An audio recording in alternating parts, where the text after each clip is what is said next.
चुनाव आयोग का आधार बिल्कुल निराधार हो चुका है। फिर आप चुनाव क्यों करा रहे हैं? क्यों कराए चुनाव आपने? आप एक तरफा जीत दे दीजिए, चुनाव प्रणाली खत्म कर दीजिए, चुनाव प्रक्रिया पूरी तरीके से उठा करके जो है मिट्टी में मिला दीजिए, खाक कर दीजिए। लोग ईवीएम की दम पर 400 की बात करने वाले लोग, जो 240 सीटें ईवीएम की बदौलत मिली है, ईवीएम का आशीर्वाद है कि 240 सीटें हैं। ईवीएम से इनका रिश्ता नहीं होता, चुनाव आयोग कठपुतली की तरह इनके चरणों में नहीं नाचा होता तो ये 100 सीटें नहीं पाते। कि नरेंद्र मोदी इनको प्रचंड लोकप्रिय बनाया था हिंदुस्तान की जनता ने, उसी प्रचंडता के साथ इनको अलोकप्रिय भी बनाने का काम हिंदुस्तान की जनता ने किया है। उनके सामने हाथ फैला करके खड़े थे, झोली फैला करके खड़े थे कि आ जाओ नीतीश बाबू, आ जाओ चंद्र बाबू। खूब कोशिश की हमने ईवीएम का दुरुपयोग करने की, लेकिन फिर भी हम ईवीएम का दुरुपयोग नहीं कर पाए। चुनाव आयोग न निष्पक्ष कभी था, न निष्पक्ष अभी है और न कभी निष्पक्ष रहने वाला है। एनडीए का ही सांसद है, शिंदे गुट का सांसद है, और चुनाव आयोग इस बात का जवाब दे कि तुम्हारे रिश्तेदार का ईवीएम से क्या रिश्ता? ईवीएम में तो किसी का फोन कनेक्ट नहीं हो सकता है, हमारे रिश्तेदार का कैसे कनेक्ट हुआ? चुनाव आयोग को क्या लगता है कि जनता इतनी बेवकूफ है? पहले वाला विपक्ष भी नहीं रहा, अब विपक्ष सत्ता पक्ष से मजबूत है।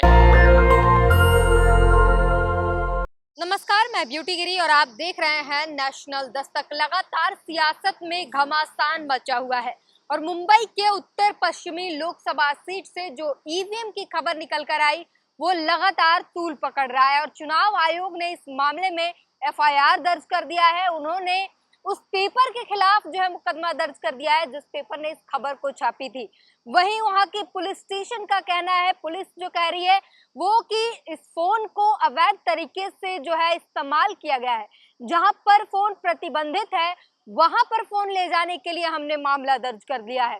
दोनों मामले आपस में भिन्न नजर आते हैं। ऐसे में समझ नहीं आ रहा है कि चुनाव आयोग सच बोल रहा है या फिर वो पेपर जिसने छापी थी, जिसने खबर बताई थी कि वहां के प्रत्याशी जिनको 48 वोटों से जीत हासिल करा दिया गया, उनके जो फोन कनेक्टेड थे रिश्तेदार से और उस पर ओटीपी आता था, वो सच है।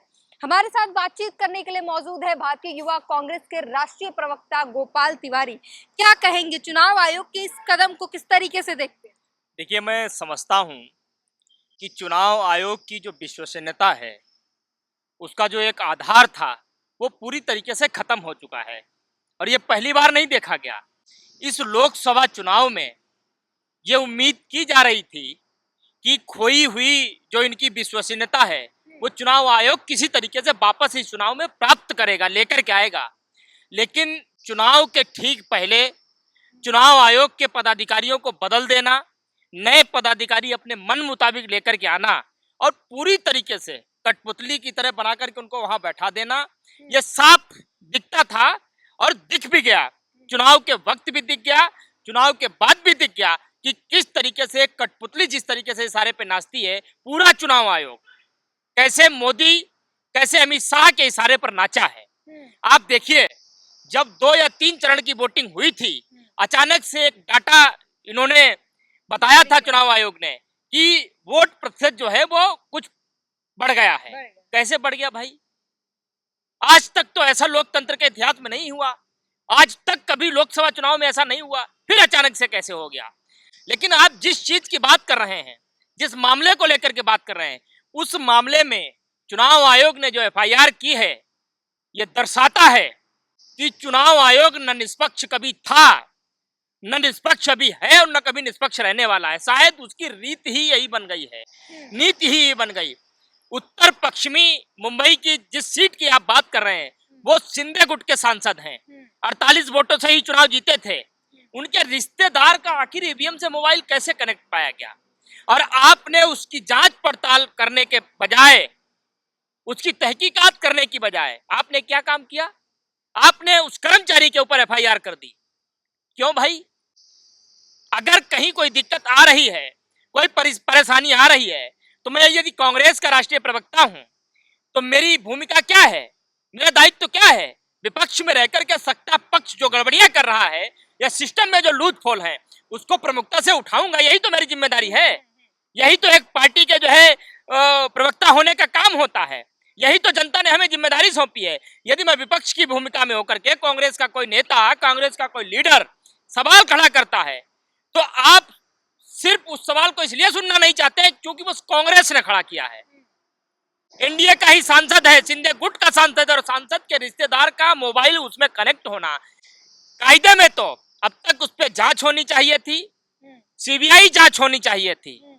और तरीके से निष्पक्ष जांच कराने के बाद इस हिंदुस्तान के सामने चुनाव आयोग को एक नजीर पेश करनी चाहिए थी कि देखिए, चुनाव आयोग बिल्कुल निष्पक्ष था, निष्पक्ष तरीके से कार्य किया, और जहां गड़बड़ी पाई गई और जैसे ही हमारे संज्ञान में आया, हमने जांच करवा करके दूध का दूध और पानी का पानी किया, और जिसने गड़बड़ी की उसको सजा दिलवाने का काम किया। लेकिन यहाँ तो कुछ और ही चल रहा है, यहाँ उल्टा है बिल्कुल। पढ़ के सुनाना चाहूंगी। बनराई पुलिस स्टेशन है और इसी विवाद पर जो है उसने ट्वीट करके जानकारी दी। मतगणना केंद्र पर मोबाइल फोन के उपयोग के प्रतिबंध के बावजूद एक व्यक्ति को अवैध रूप से फोन के इस्तेमाल के अनुमानित देने के आरोप में बनराई पुलिस स्टेशन ने मामला दर्ज किया है, और यही से मामले पे चुनाव आयोग कह रहा है कि खबर ही झूठी है। बात सिर्फ उतनी नहीं है, मैं सवाल पूछ रहा हूँ, एक कांग्रेस पार्टी सवाल पूछ रही है कि मुझे सिर्फ ये बताइए कि एनडीए गुट के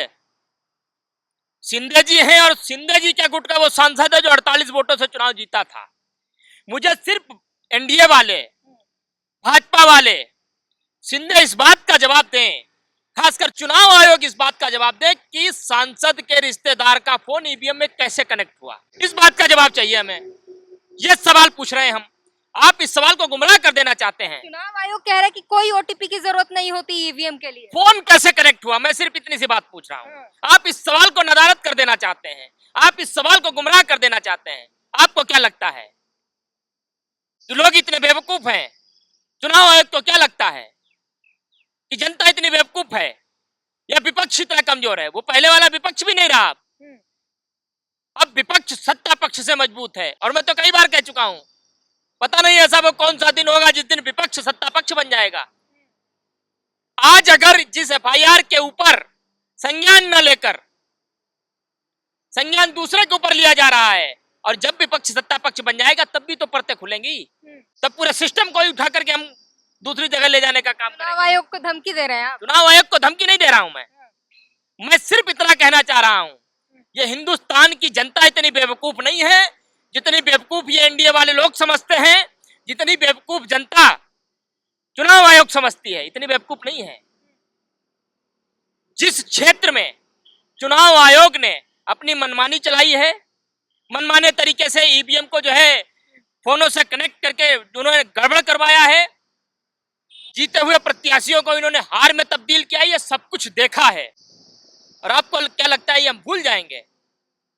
नहीं भूलेंगे, कुछ नहीं। सवाल सिर्फ एक है, मैं आपसे पूछ रहा हूं, बीजेपी से पूछ रहा हूं, जाकर के पूछिएगा बीजेपी वालों से सवाल, जाकर के पूछिएगा एनडीए वालों से सवाल, और हिम्मत हो तो जाकर के शिंदे गुट से भी सवाल पूछिएगा, उस सांसद से सवाल पूछिएगा 48 वोटों से चुनाव जो जीता है, कि तुम्हारे रिश्तेदार का ईवीएम से क्या रिश्ता है?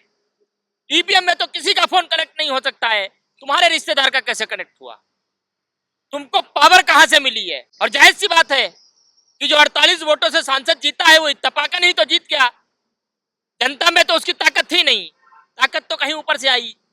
अब ताकत वो शिंदे ने दी, शिंदे को ताकत शाह ने दी, शाह को ताकत मोदी ने दी, और मोदी को ताकत किसने दी? ये सारी परतें तो जांच के बाद खुलेंगी। अब आप जांच ही नहीं होने देना चाहते हैं, इसका मतलब ये है कि यहाँ दाल में काला नहीं है, यहाँ पूरी दाल ही काली है। क्योंकि इस चुनाव आयोग के ऊपर अनगिनत ऐसे सवाल खड़े हुए हैं, अनगिनत ऐसे आरोप लगे हैं, जिन आरोपों के जवाब चुनाव आयोग अभी तक नहीं दे पाया है, जिन सवालों के जवाब चुनाव आयोग अभी तक नहीं दे पाया है। और इसलिए मैं कह रहा हूं कि चुनाव आयोग का आधार बिल्कुल निराधार हो चुका है, और इस चुनाव में तो उन्होंने साबित करने की कोशिश की। मैंने तो इतना तक कहा कि यदि आप विपक्ष को सुनना नहीं चाहते हैं, यदि आप विपक्ष को समय देना नहीं चाहते हैं, विपक्ष के अगर ईवीएम पर कोई सवाल है, तुम्हारे सिस्टम पर कोई सवाल है, आप उनसे बात कीजिए, आप उनको टाइम दीजिए। कांग्रेस पार्टी इस देश की सबसे बड़ी विपक्षी पार्टी, उसके अध्यक्ष ने आपसे टाइम मांगा, मल्लिकार्जुन खड़गे जी ने आपसे समय मांगा, आप उन्हें समय नहीं देना चाहते हैं। फिर अगर आप उन्हें समय नहीं देना चाहते, विपक्ष से बात नहीं करना चाहते, फिर आप चुनाव क्यों करा रहे हैं? क्यों कराए चुनाव आपने? आप एक तरफा जीत दे दीजिए, चुनाव प्रणाली खत्म कर दीजिए, चुनाव प्रक्रिया पूरी तरीके से उठा करके जो है मिट्टी में मिला दीजिए, खाक कर दीजिए, उसको खत्म कर दीजिए उसको। फिर आप ही बताइए मुझे चुनाव की क्या जरूरत है? और ये जानते थे, माहौल इन्होंने बनाने की कोशिश की, लेकिन ये लोकसभा चुनाव इस देश के लिए नहीं बल्कि इस दुनिया के लिए एक संदेश के रूप में था। आपने ईवीएम में खूब गड़बड़ी करने की कोशिश की, अलग अलग आंकड़े खूब देने की कोशिश की। कभी आपने बताया कि वोट प्रतिशत बढ़ गया है, 6-7% बढ़ गया, 8% बढ़ गया। तमाम कोशिशें करने के बावजूद हिंदुस्तान की जनता ने चाक चौबंद होकर इस चुनाव को लड़ा है। मोदी को इस बात का संदेश दिया है, शाह की तानाशाही को इस बात का संदेश दिया है, और खासकर चुनाव आयोग की जो खामियां है उसको इस बात का संकेत दिया है कि जिस दिन जनता चाहेगी उस दिन वो नारा सार्थक हो जाएगा, सिंहासन खाली करो की जनता आती है। और जनता ने इस बार दिखाया है स्पष्ट तरीके से, और यही कारण है 400 की बात करने वाले लोग, ईवीएम की दम पर 400 की बात करने वाले लोग, और इनको 240 जो सीटें मिली हैं, यदि फ्री एंड फेयर तरीके से इलेक्शन हुआ होता तो ये 100 से ज्यादा सीटें नहीं पाते। ये बिल्कुल सत्य बात है, ये बिल्कुल हकीकत बात है। और इसलिए मैं कह रहा हूं आपको, अगर ईवीएम से इनका रिश्ता नहीं होता, चुनाव आयोग कठपुतली की तरह इनके चरणों में नहीं नाचा होता, तो ये 100 सीटें नहीं पाते। और इनको ये जो 240 सीटें खींच खाच करके, जबरदस्ती करके, बेईमानी करके, धोखाधड़ी करके मिली हैं, वो जनता ने नहीं दी हैं, ईवीएम की बदौलत मिली है। ईवीएम का आशीर्वाद है कि 240 सीटें हैं। मोदी जी कह रहे हैं जरा पता करो ईवीएम जिंदा है कि मर गया। सारे ईवीएम वालों का बोलती बंद करा दिया है इस बार ईवीएम। अब ये जिंदा होना और मरे होने के बीच का फर्क तो मोदी ही जानते होंगे, क्योंकि ईवीएम कब जिंदा होगी ये भी नरेंद्र मोदी इशारा करके बताते हैं, कब वो मरेगी ये भी इशारा होकर के वो बताते हैं। हाँ, ये जरूर है, ईवीएम जिंदा है कि मरी है इसके बीच का फर्क मुझे नहीं मालूम, लेकिन जो फर्क असली लोकतंत्र बनाने वालों के बीच और नकली लोकतंत्र बनाने वालों के बीच जो स्थापित कर रही है जनता, ये मुझे मालूम है और ये मैंने दिखाया है। और इसीलिए पहली बार ऐसा है लोकतंत्र के इतिहास में, भारत के राजनीतिक इतिहास में पहली बार ऐसा है कि नरेंद्र मोदी, जिनको प्रचंड लोकप्रिय बनाया था हिंदुस्तान की जनता ने, उसी प्रचंडता के साथ इनको अलोकप्रिय भी बनाने का काम हिंदुस्तान की जनता ने किया है। और पहली बार था, जिनको ये गालियां दिया करते थे, जिनके घर परिवार की महिलाओं के ऊपर वो अच्छी टिप्पणी किया करते थे, उनके सामने हाथ फैला करके खड़े थे, झोली फैला करके खड़े थे कि आ जाओ नीतीश बाबू, आ जाओ चंद्र बाबू। खूब कोशिश की हमने ईवीएम का दुरुपयोग करने की, लेकिन फिर भी हम ईवीएम का दुरुपयोग नहीं कर पाए। और ये फर्क मैं जानता हूं, आज तक शपथ लेने के बाद कोई भी मंच से नरेंद्र मोदी का कोई एक भाषण दिखा दो जहां वो पहली की तरह लच्छेदार भाषण देते हुए दिखाई दिए हों, क्योंकि उन्हें मालूम है एक तरफ नीतीश के रूप में बैसाखी है, एक तरफ चंद्रबाबू के रूप में बैसाखी है, और ये बैसाखी कभी भी हट सकती हैं और हटेंगी, ये भी मैं आपको बता देता हूं। धीरे धीरे करके एनडीए का, भाजपा का, मोदी का हर वो व्यक्ति साथ छोड़ेगा, हर वो सिस्टम साथ छोड़ेगा जिस सिस्टम को इन्होंने पूरी तरीके से खत्म करने का काम किया है। ईवीएम भी साथ इनका छोड़ेगी। और आपको बता रहा हूं, वो भी दिन दूर नहीं है कि ईवीएम एक किनारे लगा दी जाएगी और बैलेट से दोबारा चुनाव इस देश में होंगे। वो भी दिन दूर नहीं है, उसकी भी हम सब तैयारी करके बैठे हुए हैं और बहुत जल्द आपको दिखेगा सड़कों पर, सड़कें इंकलाब के नारे से गुलजार होती हुई दिखाई देंगी। बात बताइए, फिर क्या कांग्रेस ये मानेगी कि हमने ईवीएम लाकर गलती की? क्योंकि ईवीएम तो कांग्रेस की ही देन है।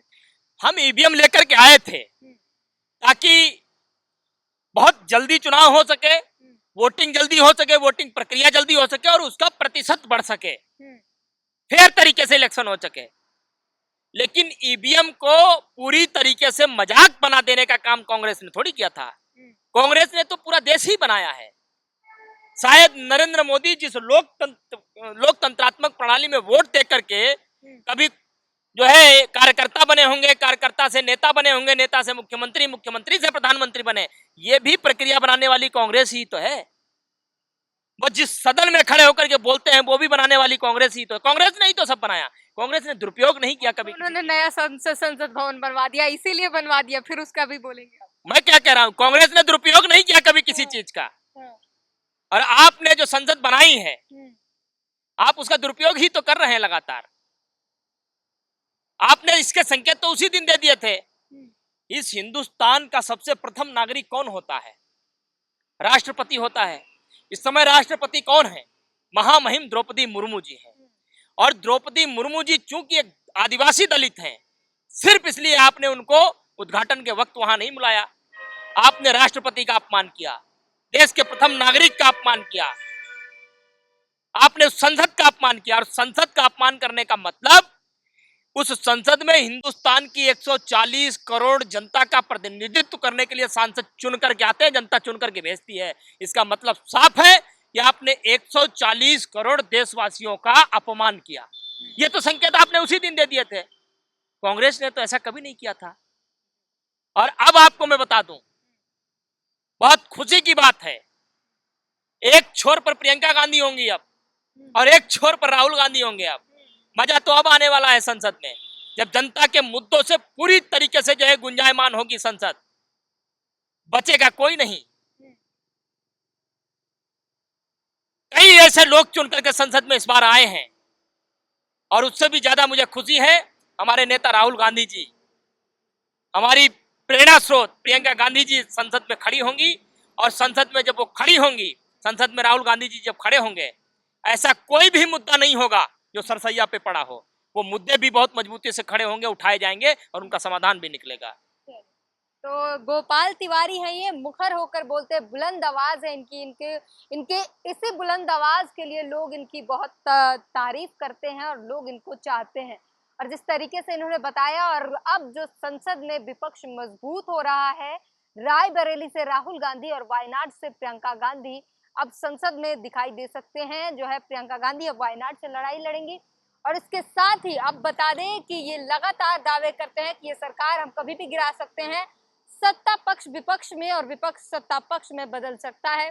जनता भी कहीं ना कहीं इसी उम्मीद में बैठी है कि कब कुछ ब्रेकिंग देखने को मिल जाए, एनडीए में कब फूट होगी या कुछ ऐसा हो तो नहीं रहा। इस तरीके से लगातार खबरें चल रही है। इस पूरी बातचीत पर अपनी प्रतिक्रिया जरूर दीजिए। कैमरामैन आशीष के साथ ब्यूटी गिरी, नेशनल दस्तक। नेशनल दस्तक की आपसे गुजारिश है कि अगर इसको बचाना चाहते हैं तो नेशनल दस्तक को सब्सक्राइब करने के लिए रेड कलर के सब्सक्राइब बटन को दबाएं, फिर बेल आइकन की घंटी दबाएं। नेशनल दस्तक को बचाने के लिए बहुत जरूरी है कि हर खबर को शेयर करें, लाइक करें, कमेंट जरूर करें।